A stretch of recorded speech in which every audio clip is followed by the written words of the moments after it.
The Storybook.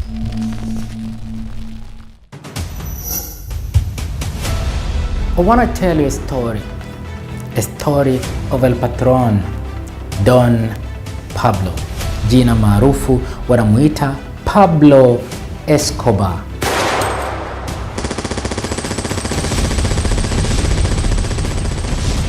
Moja kati ya wahalifu hatari zaidi kuwahi kutokea duniani. Alimiliki kiasi cha 80% ya biashara ya cocaine ulimwenguni kote. Kuna siku aliingiza mzigo wa tani 25.5 katika nchi ya Marekani. Aliingiza mzigo mkubwa kulinganisha na tembo wakubwa 8 kwa mara moja. Pablo Escobar, enzi biashara imemkalia vyema, alikuwa akiweza kufanya mzunguko wa mpaka tani 15 za cocaine kwa siku katika mauzo yake. Watu zaidi ya 4,000 wamefia mikononi mwake mradi biashara zake zifanikiwe. Historia ya maisha ya Don Pablo Escobar imejaa mambo mengi ya kuogopesha na kushangaza. Leo tutaisimulia vyema hadithi ya maisha ya Pablo Escobar aka Don Pablo El Patron.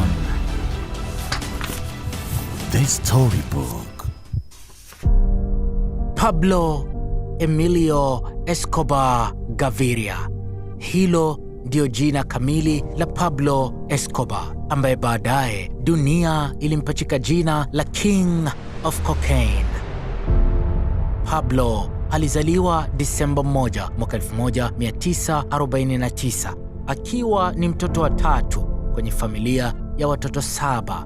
Baba yake alikuwa mkulima na mama yake mwalimu wa shule.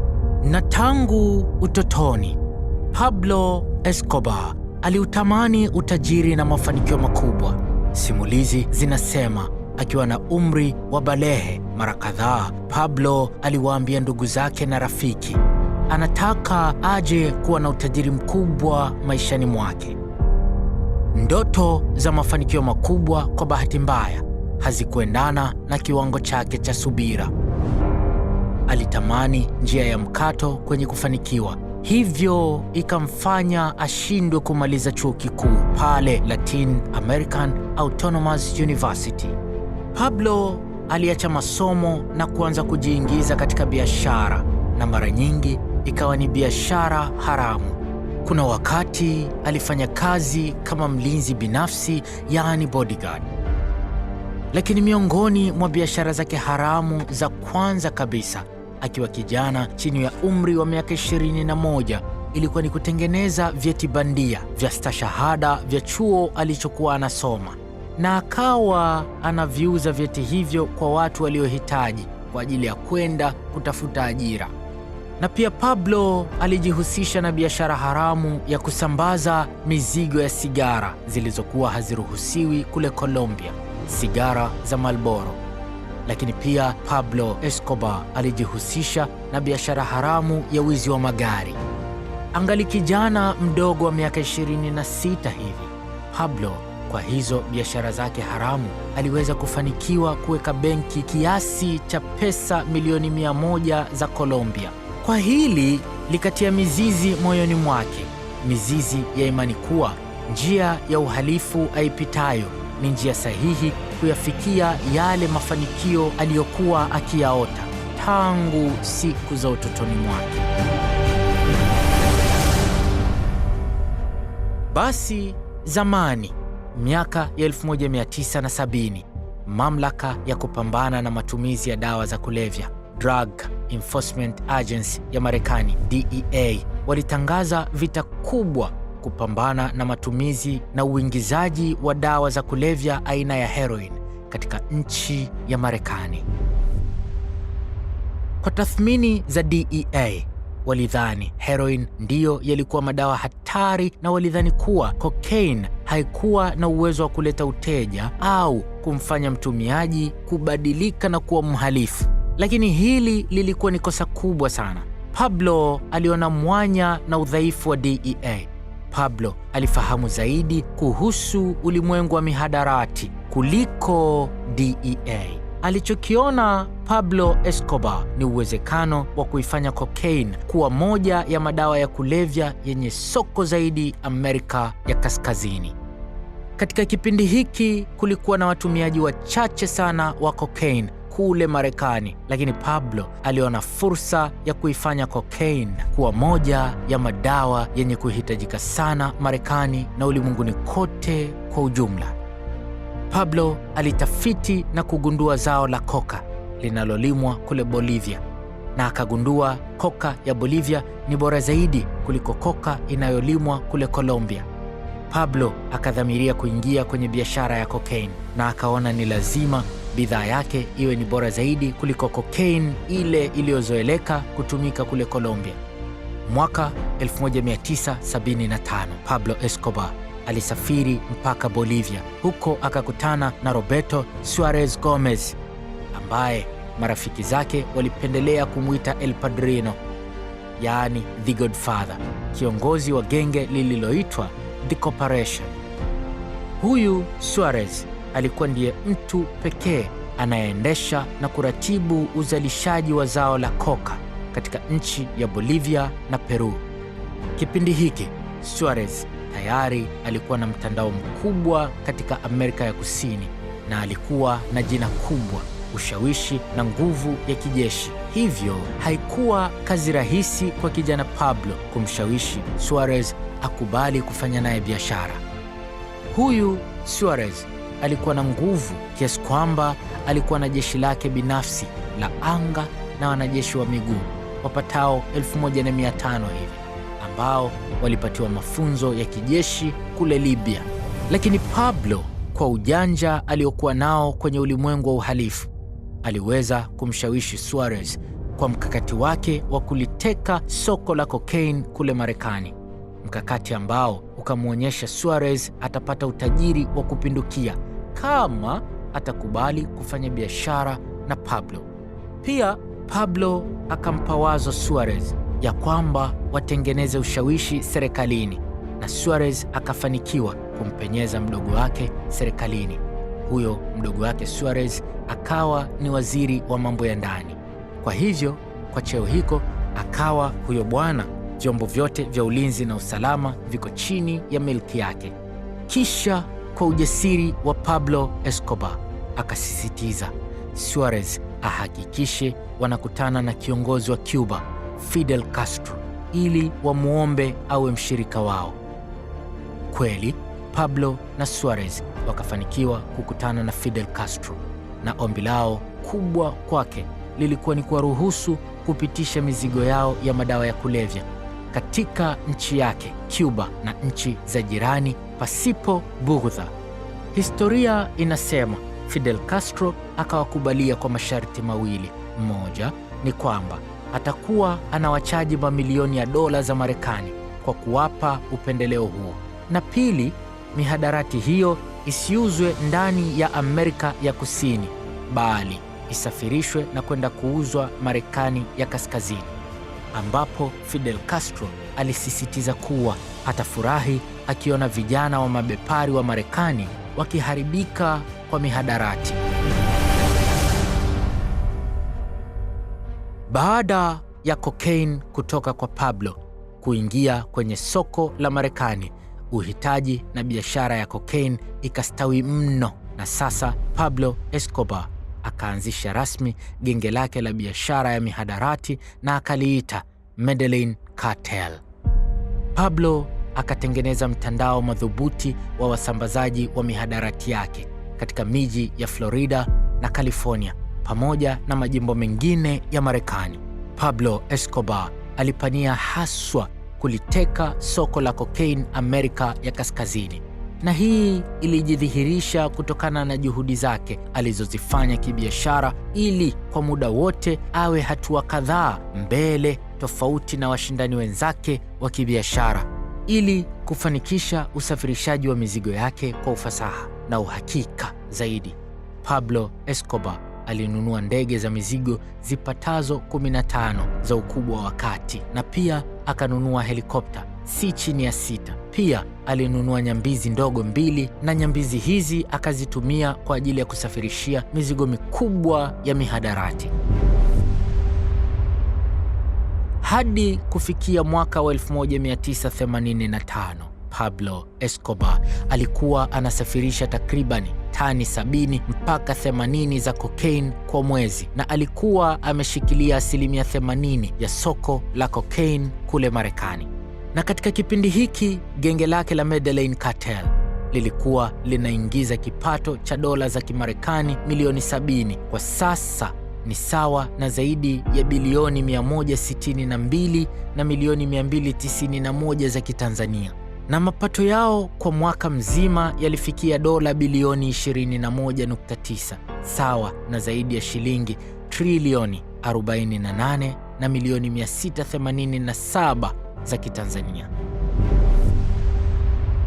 Don Pablo, yaani Pablo Escobar, alitengeneza pesa za wazimu mno kupitia biashara hii haramu ya madawa ya kulevya. Enzi za miaka ya 1990, utajiri binafsi wa Pablo Escobar ulifikia kiasi cha dola za Kimarekani bilioni 30, ambazo ni sawa na dola bilioni 54 kwa hesabu za sasa, ambayo ni sawa na zaidi ya shilingi trilioni 69 za Kitanzania. Hapo jarida maarufu la Forbes likamtaja Pablo Escobar kuwa mtu nambari 5 tajiri zaidi ulimwenguni na mhalifu tajiri zaidi kuwahi kutokea katika historia ya dunia. Basi kutokana na utajiri uliopitiliza wa Pablo Escobar, alithubutu kutengeneza makazi yake ya kuishi ambayo namna pekee ya kuyaelezea ni kana kwamba alijitengenezea pepo akiwa hapa duniani. Katika mji mdogo wa Puerto Triunfo, takriban kilomita 150 kutoka katika mji wa Medellin, Pablo alinunua eneo kubwa mno na huko akajenga makazi yake ya yeye na familia yake, na akayaita makazi hayo Hacienda Napoles, yaani Naples Estate. Hapo kwenye jumba lake la kifahari ndani ya makazi haya kulikuwa na uwanja wa ndege binafsi, yaani private airport, bustani maalumu ya sanamu za kuchonga na kufinyanga, zile tunazoziita sculpture park. Kulikuwa na sehemu maalumu ya kuhifadhi magari ya kifahari na pikipiki za kifahari, na si kwa ajili ya kuziendesha bali kwa ajili ya kuzitazama tu, wenyewe wanaitaga collection. Na kulikuwa na uwanja wa mbio za magari, kart racing. Pia kukawa na uwanja wa mapigano ya ng'ombe, bull ring. Vyote hivi aliviweka kwenye jumba lake hilo. Na pia ndani ya makazi haya kulikuwa na mbuga ya wanyama ya kutengeneza, yaani zoo, ambapo Pablo alikusanya aina mbalimbali za wanyama kutoka kila kona ya dunia.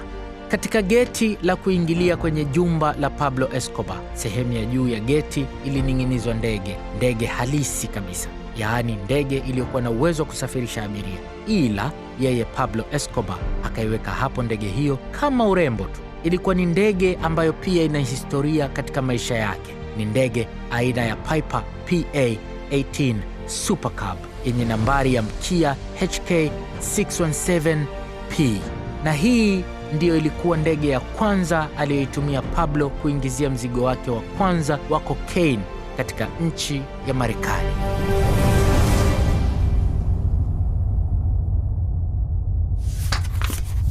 The Storybook. Pablo Escobar alianzisha kampeni ya kuiweka mfukoni serikali ya Colombia na vyombo vyake vyote vya ulinzi.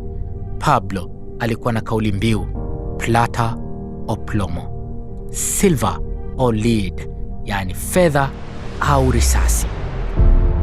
Kwa kauli mbiu hii, kilichokuwa kikitokea ni kwamba kama wewe ni mtu wa serikali unayepaswa kuwa kikwazo cha biashara zake haramu, basi atakupa fedha, iwe ni rushwa, na umwachie magendo yake yapite. Lakini kama ukikataa kupokea fedha, basi anakupiga risasi. Huo ndio ulikuwa msingi wa kauli mbiu hii, plata o plomo, yani chagua fedha au risasi.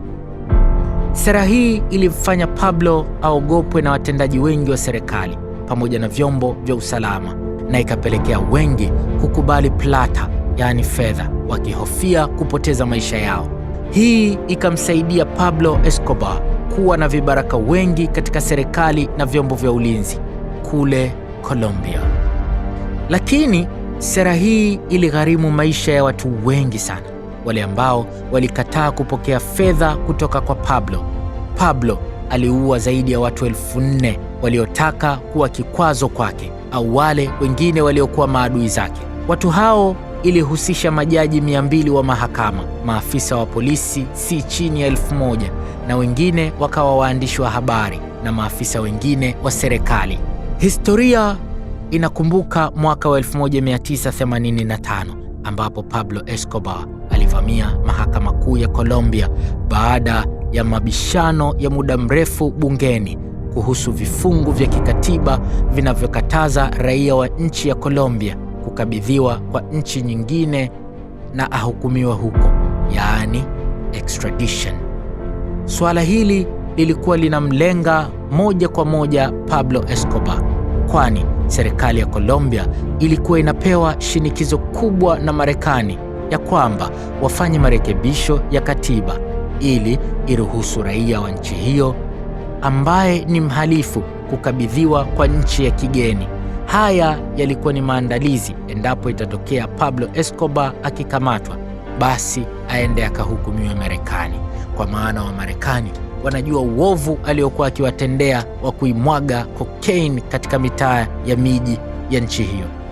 Pablo akajitahidi kwa juhudi zake zote kuhonga serikalini na hata kutoa onyo ya kwamba mabadiliko hayo ya kikatiba yasifanyike, lakini serikali iliendelea na mchakato kutokana na shinikizo walilokuwa wanapata kutoka kwa Marekani.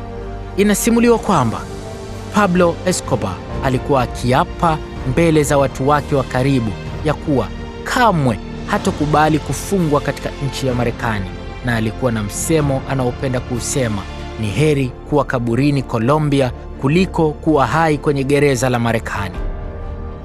Baada ya juhudi zake zote za kuionya serikali kutobadili katiba kushindikana, hatimaye Pablo Escobar akakodi kikundi cha wapiganaji wa msituni kilichoitwa M19 ili wasaidie kumaliza tatizo lake. Novemba 6 mwaka 1985, majaji 25 wa mahakama kuu ya Colombia walikuwa katika vikao vya mwisho kujadili na hatimaye kupitisha mabadiliko hayo ya katiba. Lakini kabla ya kumaliza vikao vyao, majaji walivamiwa na wapiganaji wa kikundi cha M19. Wapiganaji hawa waliotumwa na Pablo walivamia na kuteka mahakama kuu kwa muda wa siku 2, na zaidi ya nusu ya majaji waliuawa na waliosalia walichukuliwa mateka. Majaji hawa waliochukuliwa mateka walikuja kutumika kama sharti muhimu la kuibana serikali waache kurekebisha katiba ili ndio waachiwe majaji hao. Baada ya serikali kukubali kuacha kubadili katiba, hasa kipengele cha kukabidhi wahalifu kwa nchi za kigeni, majaji wote waliotekwa wakaachiwa. Pablo anakumbukwa kwa tukio la kumuua mgombea urais Luis Carlos Galan, ikiwa ni namna nyingine ya kutimiza sera yake ya plata o plomo. Mgombea urais Galan alikuwa anaongoza kwenye kura za maoni na ndiye aliyekuwa anatarajiwa kushinda kwenye uchaguzi mkuu wa urais wa Colombia mwaka wa 1990.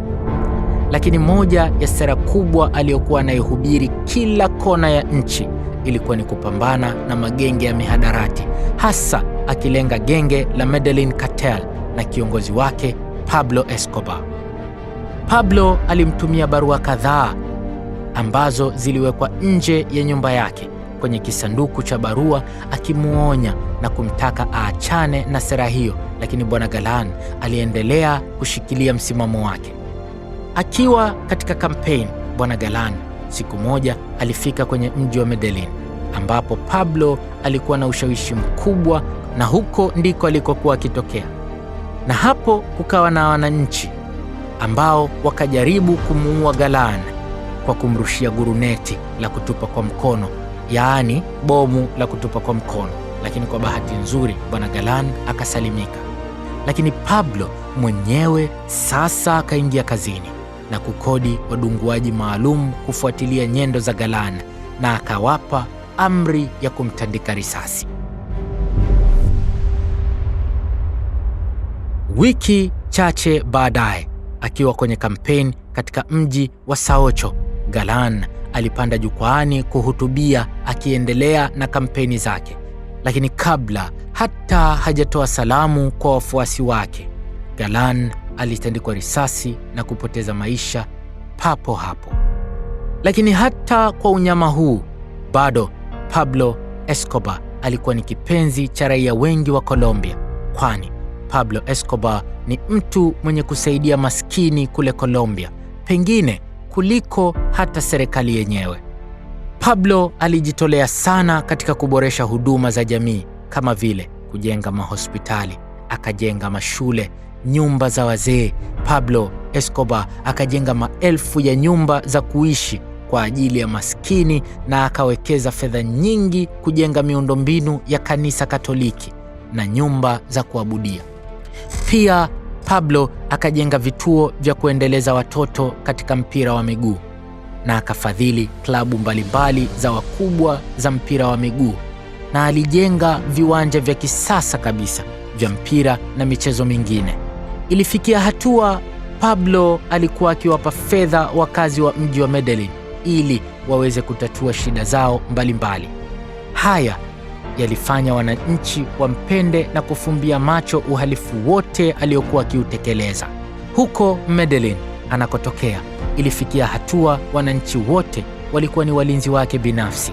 Walikuwa wakimtonya kila walipoona polisi wageni wakiingia hata kwa siri kwenye mji huo, au wakati mwingine walikuwa wakitoa taarifa za uongo au kukataa kusema chochote kile pale wanapoulizwa na vyombo vya ulinzi kuhusu nyendo za Pablo Escobar.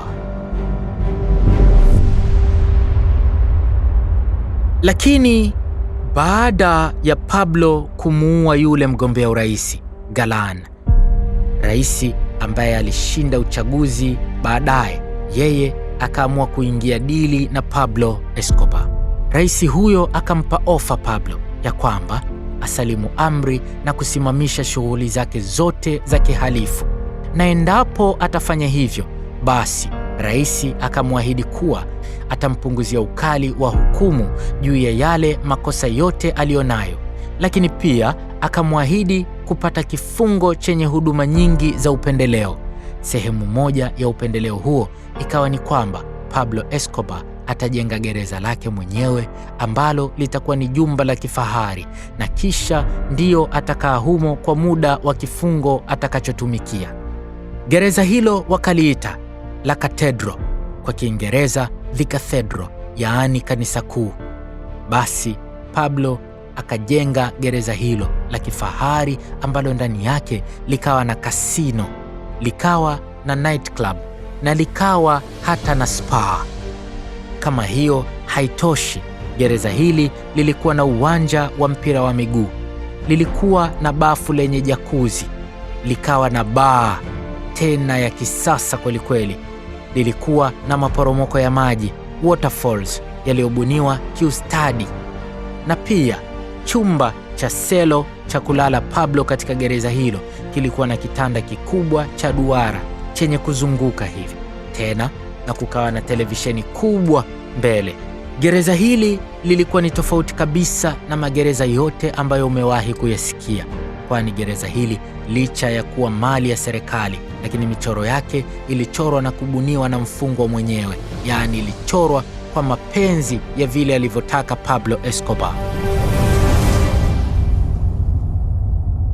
Leo hii katika milima ya mji wa Medellin kule Colombia ndiko yalipo majengo ya kifahari ambayo haya ndiyo yalikuwa gereza alilofungwa Pablo Escobar, gereza ambalo lilijengwa mwaka wa 1991.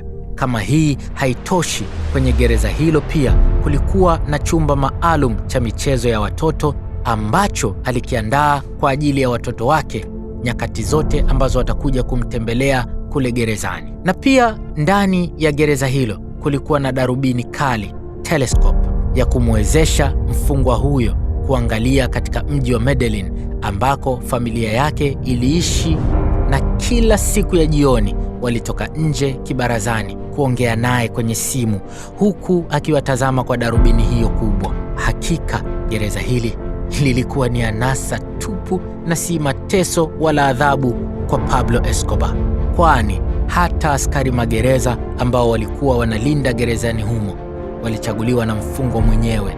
Hata polisi wa nchi ya Colombia walikuwa hawaruhusiwi kusogelea gereza hilo, hata wakae mbali umbali wa maili 12. Lakini mbali na yote hayo, Pablo Escobar bado hakutimiza makubaliano yake na rais. Bado akawa anaendelea kutekeleza biashara zake haramu na uhalifu wake huko nje ya gereza. Hii ikafanya na serikali pia kumgeuzia kibao, na sasa wakaanza kuandaa mpango wa kumhamisha, kumpeleka kwenye magereza mengine ambayo wamefungwa wafungwa wengine wa namna yake, na hayo huwa ni magereza magumu kweli kweli, maximum security. Pablo akastukia njama hiyo.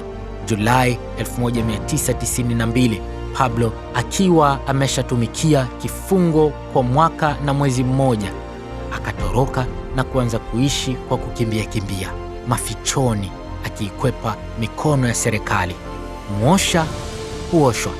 Wakati Pablo Escobar akirandaranda mafichoni, maadui zake wakaunda kundi lililoitwa Los Pepes, kundi ambalo lililipiza kisasi na kuua watu wa Pablo Escobar zaidi ya 300.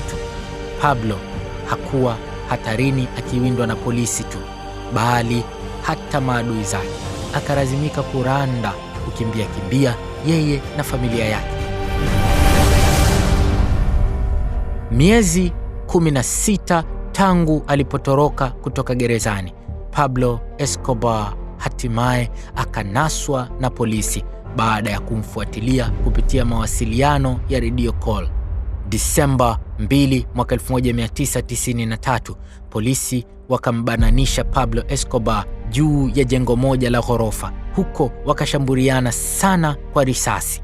Polisi wakashambuliana naye eneo la rooftop, yaani juu kabisa ya jengo hilo. Baada ya kutupiana risasi za kutosha, Pablo Escobar akauawa siku hiyo kwa kutandikwa risasi ya kichwa akiwa na umri wa miaka 44. Marekani na serikali ya Colombia wakafurahi, ila wananchi walio wengi wakalia na kuomboleza. Kwenye msiba wake kukafurika watu wengi kweli kweli. Inakadiriwa zaidi ya watu 25,000 walijitokeza huko Medellin kumpumzisha kipenzi chao Pablo Escobar, Don Pablo. Kumbuka, hawa ndio wale maskini aliowajengea nyumba, akawajengea shule, makanisa, mahospitali, viwanja vya michezo, na akawa anagawa pesa kuwapa wakatumie na familia zao wakati mwingine. Japo kwenye kurasa za historia imeandikwa kuwa Pablo Escobar aliuawa na polisi kwa kupigwa risasi ya kichwa sehemu za sikio, lakini upande wa pili wa familia yake hawaamini hilo. Kaka yake Pablo Escobar anasema kuwa ndugu yao alijiua yeye mwenyewe, kwani mara kadhaa Pablo Escobar aliwahi kuweka ahadi akisema endapo ataona anataka kukamatwa katika namna asiyoiridhia, basi atajipiga risasi sikioni na kujiua.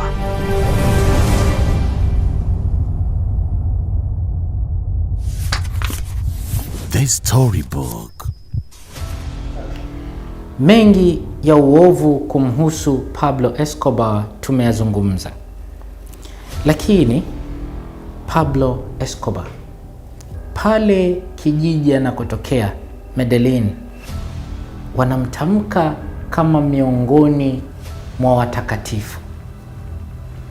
Pamoja na uovu wote aliowahi kuutenda, lakini kwa watu wa kule anakotokea alifanya mengi yaliyo mema. Pablo Escobar alijenga nyumba zaidi ya 1000 kisha akawapa waishi wale ambao hawana uwezo. Pablo Escobar alijenga mashule na mahospitali kwa ajili ya wale ambao walikuwa na uhitaji. Haikutosha, Pablo Escobar akajali na starehe za watu wa kule anakotokea Medellin, akajenga na viwanja vya michezo, akatoa sponsorship kwa timu za michezo pia. Huyu bwana alikuwa ni mfalme wa kule Medellin. Hata mmesikia vile ilivyokuwa wakati wa msiba wake. Hivyo ndivyo tunavyoimaliza simulizi ya The Storybook hii leo. Hata yule aliye shetani kweli kweli, basi na atende angalau wema mmoja, kwa maana Mungu anasema kwa hakika kila ulitendalo, hata liwe dogo kiasi gani, likiwa jema utapata malipo yake, na likiwa ovu hakika utapata mshahara wake. Jina langu Jamal Mustafa, Jamal April Professor. The Storybook. Oh yeah! Dress to impress. Chapa suti ikazie na tai. Iwe ya kike au ya kiume. Office suits, wedding suits na zile za swag, yani casual suits. Sasa basi, duka pekee la suti kali ni Suti Fashion. Kwa sasa wanapatikana Kariakoo, mtaa wa Nyamwezi na Narung'ombe, ama unaweza kuwacheki kupitia WhatsApp namba 0756034313 au 0222182557. Better look classic, smart and fabulous. Only gentlemen ndio huvaa vitu original, and I mean only original. Kwa viatu bora na original vya kila aina, whether ni mocha, ni rubber, ni sandals, aina yoyote ile, zote unaweza kuzipata kwa mtu mmoja tu, Abdi Shoes. Duka lipo Kariakoo, karibu na kituo cha polisi cha Msimbazi, ila kwa mawasiliano zaidi unaweza kuwapigia simu au kawacheki WhatsApp kupitia namba 0718209487. Now if you are a real gentleman, basi usivae mdosho, vaa original.